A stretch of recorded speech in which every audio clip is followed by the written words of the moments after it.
Video tazkirah ini dibawakan oleh Pusat Pendidikan Al-Itqan.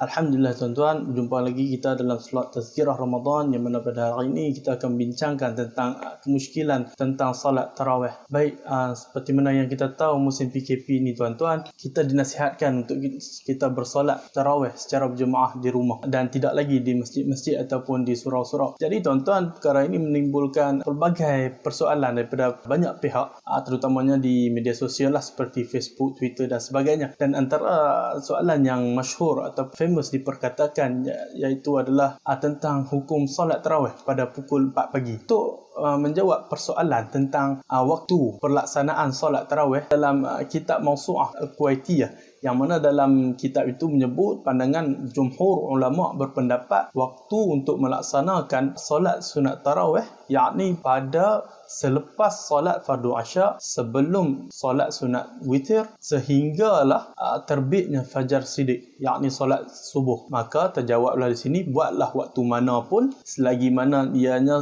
dilakukan selepas solat asya dan sebelum subuh maka ianya dibolehkan, tak kisahlah pada waktu itu pukul 2 atau 3 pagi. Tetapi tuan-tuan, adapun bagi permasalahan seseorang itu dia melaksanakan solat tarawih sebelum dia melaksanakan solat asya, maka solat tarawihnya itu menjadi tidak sah. Dan yang kedua tuan-tuan adalah hukum imam di atas talian. Okey, hukum imam atas talian ini menjadi satu persoalan apabila kita sembahyang di rumah. Okey, jadi hukum imam secara atas talian ini ianya tidak dibolehkan. Barang siapa yang melakukan imam di atas talian maka solatnya itu tidak sah. Okey, kerana syarat berimam ialah seorang makmum itu perlulah dapat melihat fizikal imam itu berada di suatu tempat dan mengetahui pergerakan-pergerakan imam tersebut. Dan yang terakhir yang ingin saya bawakan kepada tuan-tuan adalah hukum membaca surah yang sama secara berulang kali.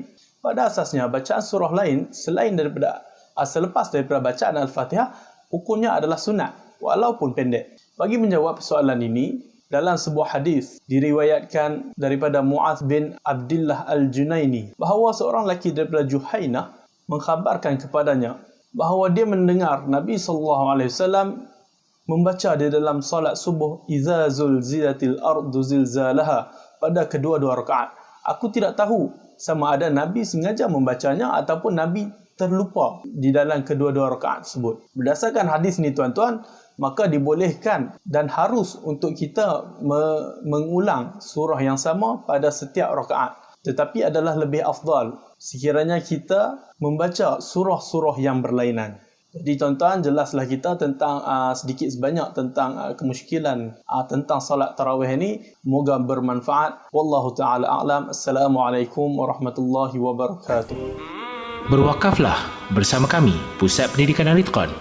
Tambah saham anda di akhirat melalui pembelian wakaf tanah. Anda boleh menyalurkan wang wakaf anda ke nombor Bank Islam yang tertera. Terima kasih kami ucapkan kepada semua yang telah berwakaf bersama Pusat Pendidikan Al-Itqan. Semoga Allah mengganjari semua dengan saham di akhirat kelak.